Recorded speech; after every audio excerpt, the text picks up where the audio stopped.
Hi, it's Jim Zogby. Welcome to Viewpoint. Well, Super Tuesday's primary contest produced two clear frontrunners. On the Republican side, Donald Trump racked up wins in 7 states compared to 3 for Ted Cruz and 1 for Marco Rubio. Hillary Clinton defeated Bernie Sanders in 7 out of the 11 Democratic contests, Bernie winning 4 rather handily. For analysis of the results and some future predictions, I want to welcome to the show Bob Borisaj. He's founder and president of the Institute for America's Future and co-director of the Campaign for America's Future. He's a contributing editor at The Nation magazine and co-author of 2 books, Taking Back America and The Next Agenda. Thanks for joining us, Bob. My pleasure. Before we get into the contests themselves, I want to sort of see how we got here. I mean, what defines the political landscape that produces the situation that we're in, where a 74-year-old rock star.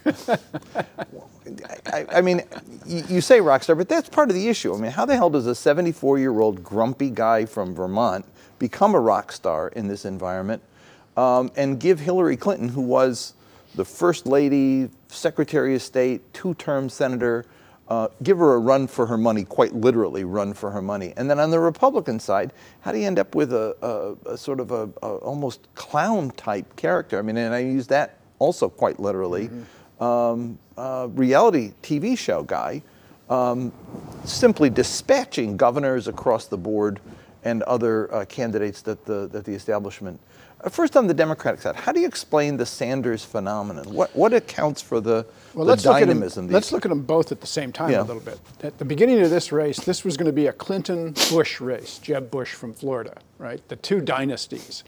And they both were going to raise all the money and did. They were going to get all the establishment endorsements and did. They were going to have all the deep pocket donors and they got them. And the expectation was both of them would roll through and then they'd have an establishment fight for who is going to be the president. In both parties, that expectation was blown up. And it was blown up because this economy doesn't work for most people and there's an enormous amount of anger about it. You know, with the 2008 collapse, for the first time, I think we've had stagnant incomes for working people for a very long time. Really no gain a dollar since 19. Can I just put this up? We have a screen that shows this. Here you go. Average household income for the top 5% since 1970, and here's the bottom fourth, the absolute bottom third, and all the way down to. So this is 80% of the country basically having stagnant household income. Right. And then in 2008, with the financial collapse, you had people's wealth wiped out because many people lost their homes, and that is the basic source of working class and middle class wealth. For African Americans, their wealth was cut by 80% on average. So that collapse then, I think, sharpened people's minds because they saw the bailout. And the bailout bailed out the banks. They bailed out these guys at the top and did nothing for homeowners. And since 2008, the top 1% has captured virtually all of the rewards of growth in this society, even though we've had decent growth, we've had declining unemployment, wages have still been stagnant, and household incomes haven't recovered to where they were before the collapse. So there's a great deal of anger and disappointment on both sides of the spectrum. And it kind of erupted in both parties, and Sanders in the Democratic Party and Trump, particularly in the Republican Party, became the expression of that. And what's interesting about both of them is both of them present themselves to the public as independent of the old establishment. So Sanders is funding his campaign with small donations raised over the web. And a central part of his theme, of course, is that our politics is corrupted by big money and our economy is rigged by those same interests, so it doesn't work for you. And he has legitimacy in talking about that because of the way he's funding his campaign. On the Republican side, Trump is the billionaire, right? He's self-funding his campaign. So he says to Republicans, these guys are all corrupt. I've been in that business. I've given money to politicians. They're bought and sold. I'm independent. I'll tell you the real truth. So both of them initially established their independence and their credibility as messengers.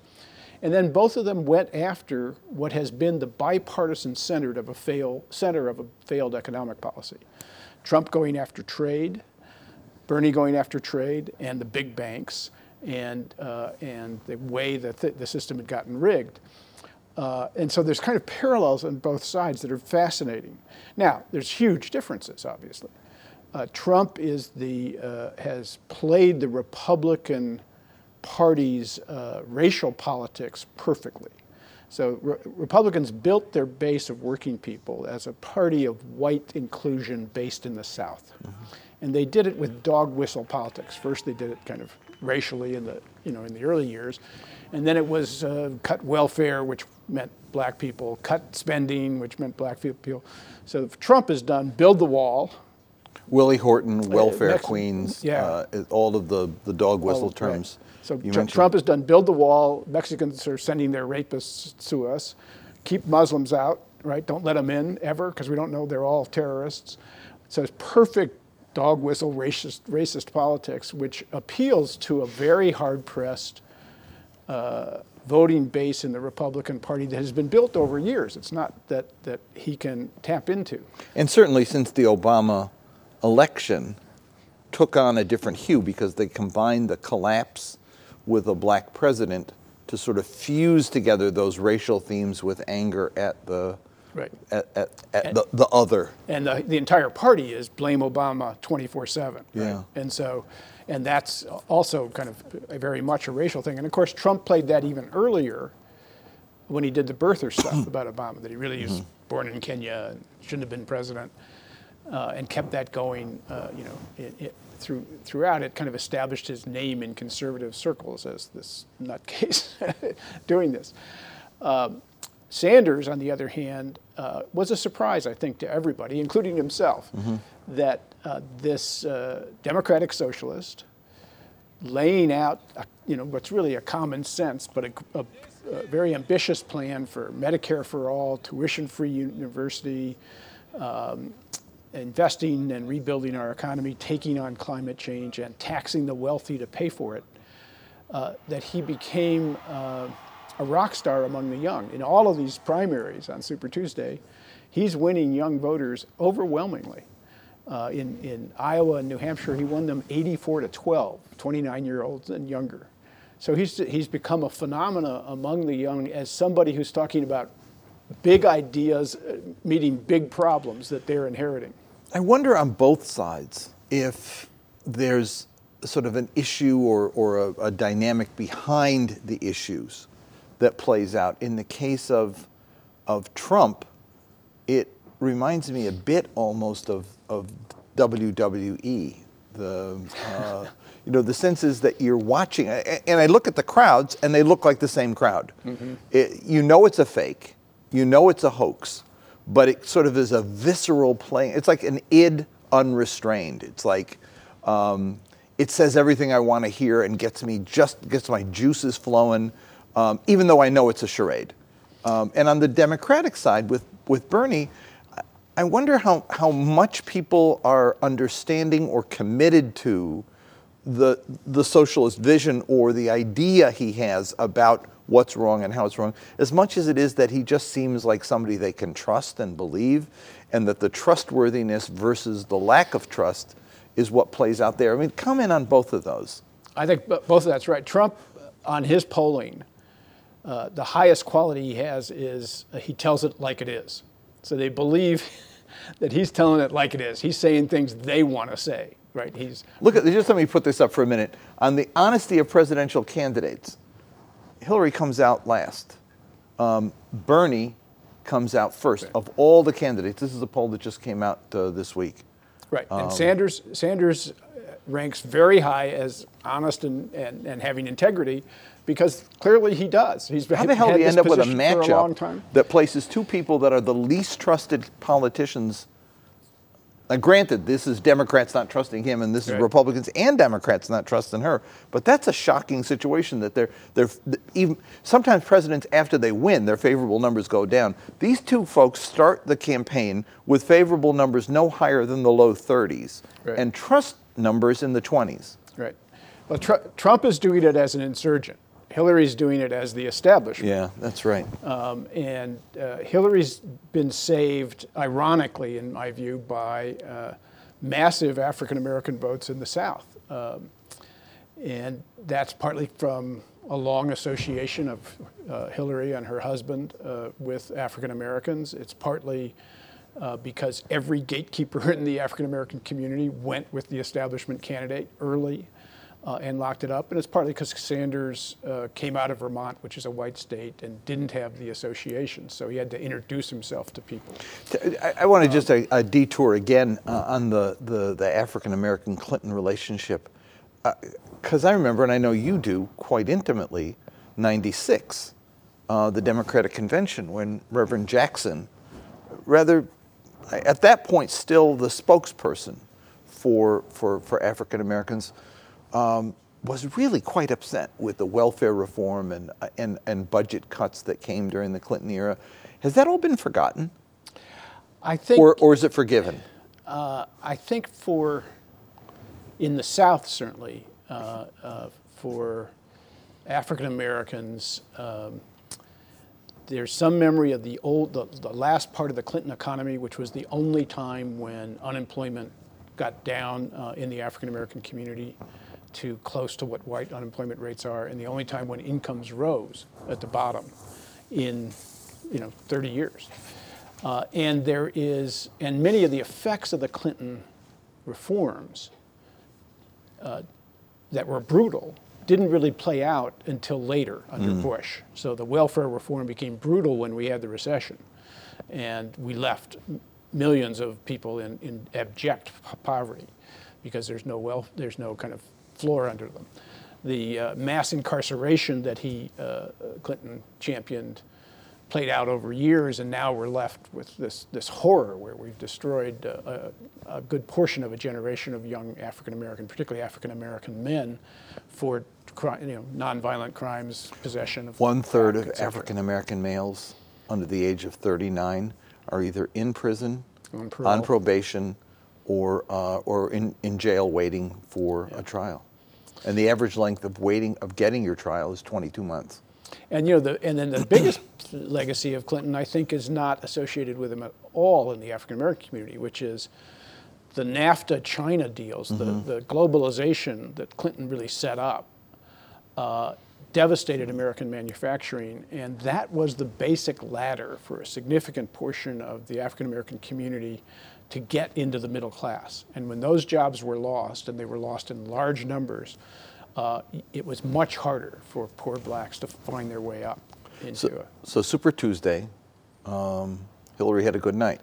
Well, she had a good night. Here's the other irony. Hillary won the states that Democrats have no chance of winning in the general election. That is, she won across the South. And she won across the South because the voters in the Democratic side were predominantly African American or significantly African American, and she won those overwhelmingly. Sanders won the states and has done well or won close in the states that are outside that are the states that Democrats win, the blue states or the swing states. He lost I think the key loss for Sanders was Massachusetts. If he had won Massachusetts and he lost it by a percentage point, we would have been telling a different story coming out of Super Tuesday. Because it would have shown that he had a real trajectory as we head north, which is the next round of. And Virginia was a problem too, I guess. Yeah, although Virginia again was less, I think, more of a swing state, more in the western part of the state, the Appalachian part of the state. He didn't do so well. He didn't do as well as he'd hoped. Yeah. The big ones coming up are going to be in Michigan and Ohio in particular. Illinois. But Illinois, Pennsylvania, states like that he has to perform in. The pundits have written him off. They never wrote him in, but now they've written him off. Right. Is it premature, or do you think that what we've got right now is a protest campaign running through to the convention to raise critical issues? Where would you assess where you are right now? Well, it's a very hard path to win now because these states are all proportional. Yeah. That is, you split the delegates on the basis of the percentage of the vote you get in each primary. So he has to win the primaries big to come back. And so if he wins many states and Hillary runs close, he's still got a hard time winning the nomination in terms of total delegates. We saw that in 2008 with Barack Obama and Hillary Clinton when she won a bunch of states, but the votes were all close, and the early lead that Obama had created was hard to overcome. So it's hard for Sanders. It's possible still. And what I think the pundits don't get really is Sanders is just introducing himself to people. People don't pay attention to this stuff. And so he's still on an upward trend in terms of his support and in terms of his reach into the Latino community, into the black community particularly, which he hasn't had long ties with. Hillary, everybody knows. She has universal name recognition, and as your chart showed, very high unfavorabilities, and among Democrats is seen as untrustworthy. And so she's sort of where she is. She's not going to get Here's a question stronger. I have. There was a Democratic coalition at one point. Obama redefined that coalition into a winning coalition that included the three principal minority groups, young people, and also professional women. What we have found is that while Secretary Clinton can keep part of that coalition, Bernie has the other part, in particular young people who have voted for him almost a 70% margin, 70-point margin. Not unlike the trustworthy one, young people come in that same group. Right. The question I have is, does it convey after it's over? If he wins, does he pick up her support base? If she wins, can he pick up? Can she pick up? Can she pick up his support base? And that confounds me. Just like on the Republican side, which we'll get to, I'm not sure that the establishment crowd goes to Trump. I'm not sure that the counter-establishment crowd from Bernie Sanders go to Hillary Clinton. Well, we've seen, the divisions on the Democratic side are not nearly as bitter, obviously, as the divisions on the Republican side. And so patching the party together is much less difficult on the Democratic side. The harder question is enthusiasm, particularly for young people, but not just for young people. We've had lower turnout in all of these primaries on the Democratic side than we had in 2008, and than Republicans are having in general this year. And so the question is, if Hillary wins the nomination, which seems likely now, Sanders endorses, carries on the fight, carries on his cause, will people come out in large numbers for Hillary, or will they be disaffected because she is seen with high unfavorabilities, high lack of trustworthiness? She's in Trump or whoever the nominee on the Republican side will have infinite material to do negative politics. Let's take a look at one board that was up a second ago. I want to put it back up, and that's the presidential matchups. What's been consistent from the beginning is that Sanders beats the top Republicans by much larger number. In fact, Hillary loses to Cruz and loses to Rubio, only beats Trump by a much less significant margin than Bernie beats by 12, she beats by 5, and she doesn't break 50 against anybody. That's the conveying issue. It's just, it doesn't seem to come over. Yeah, and it's the high unfavorabilities. Yeah. Universal name recognition and very unpopular in many ways. Let's The other problem with this is that a Clinton-Trump race will be an utterly negative race on both sides. Yeah. She will attack him, her campaign will attack him mercilessly for any range of things, from racism to his business practices to his sexism, et cetera. He will attack her, and he's very good at it, as we've seen on the Republican side, on any range of things. any range of issues, yeah. Negative campaigns drive turnout down. Yeah. Now, Hillary, people on the right hate Hillary almost as much as they hate Obama. And so she will mobilize people and mobilize Republicans, just her candidacy to beat her. And I think Trump will pose a significant enough threat to Democrats and to young people that he may well help her mobilize people. This is probably an election where people will wear a button saying who they're voting against. Exactly. Right. Let's go over to the Republican side. The establishment is hysterical right now. Romney came today with a blistering attack on Trump. Sounded almost like the John Oliver piece.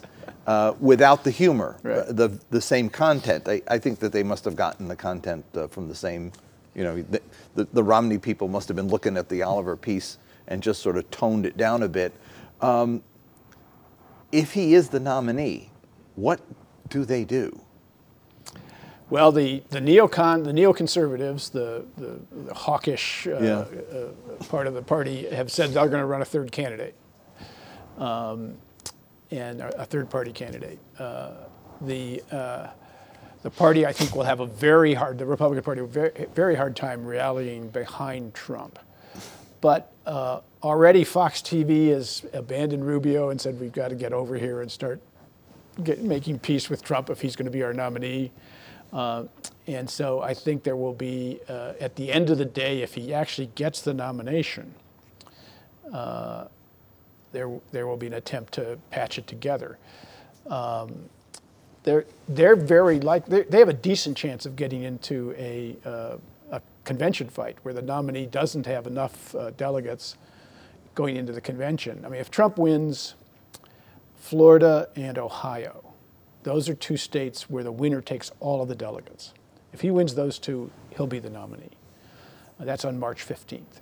If he doesn't win those two, if Rubio does Florida, his home state, and Kasich wins Ohio, his home state, then most of the other states are states that are proportional again. And it gets more and more likely that you could have a convention where he doesn't have enough votes in the convention to win the nomination. And that will be a Donnybrook. Let's just back up just 1 minute, because what intrigues me about this, I compare this to the last round, where there were two serious candidates in the Republican race. John Huntsman, who was dispatched rather quickly after the first With no votes, after right. New Hampshire, but he did well in New Hampshire. He just didn't go anywhere.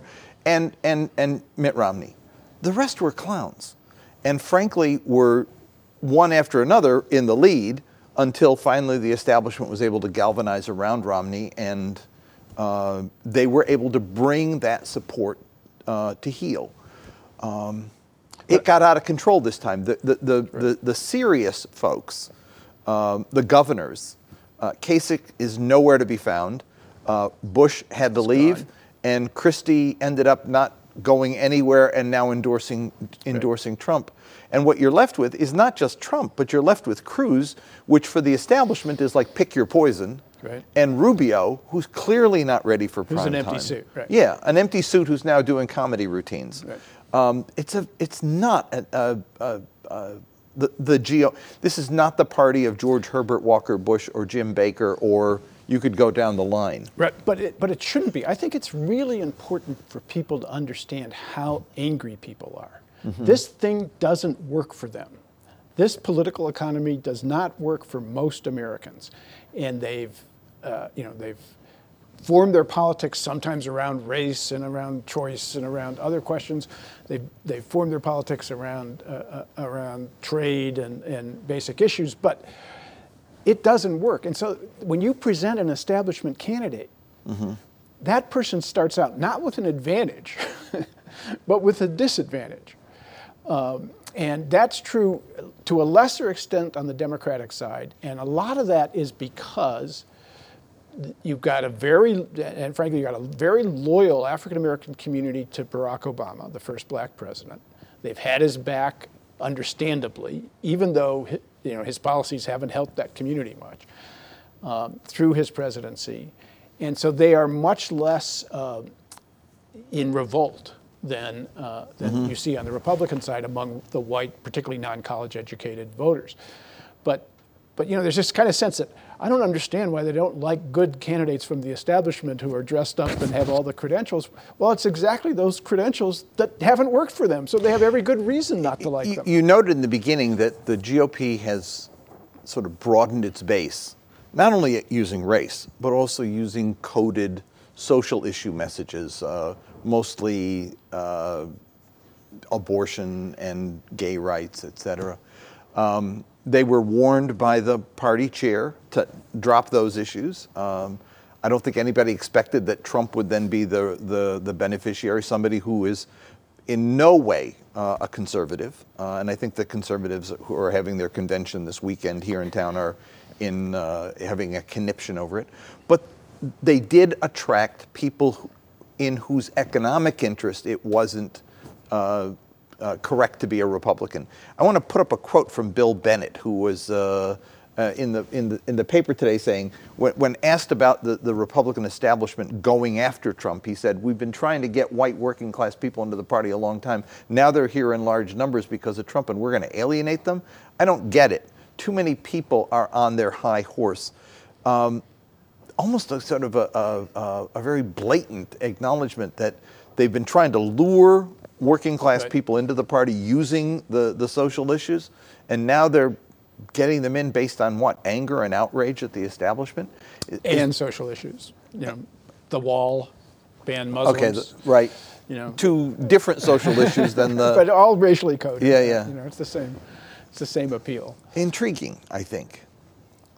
Well, I think you know, white working class, particularly in the South, have been moving into that party for a long time. That was the Nixon strategy, and it they made the transition from Nixon to George Wallace and then back. Right, and so they've been consolidating that. They brought in the evangelical community, which consolidated it further, and so this is the kind of final expression of that. What I think where it got hijacked by Trump was these people also are angry about what's going on with them economically, and nobody delivered on the social issues. Mm-hmm. In fact, the country's gotten more and more liberal socially. You know, they elected a Republican Congress, they elected a Republican Senate, and they didn't stop gay marriage, they didn't stop all the things that they were kind of fed, the red meat they were fed that they claimed they would stop. And so now this is the revolt. Trump saying, I can get things done, and I'm going to build a wall, and I'm going to stop these guys from coming in. And it's going to be a huge wall. Yeah. And the Mexicans are going to pay for it. One quick thing, and then we're out of time. What do you expect in the next couple of weeks? I think you're going to see Sanders do better than expected in the primaries going forward. I think I keep waiting for the Republican establishment and this overwhelming assault to begin to erode Trump's support. Yeah. I can't imagine that you're totally bulletproof, but thus far he has, and that's the test we're going to see. And I'll tell you, if he beats Rubio in Florida and Kasich in Ohio, this thing's over on their side. Thanks for joining me, Bob. Pleasure. That's all the time we've got. You can follow us on Twitter at AAIUSA or on our website, aaiusa.org. That's all the time we've got, and I'll see you next week on Viewpoint.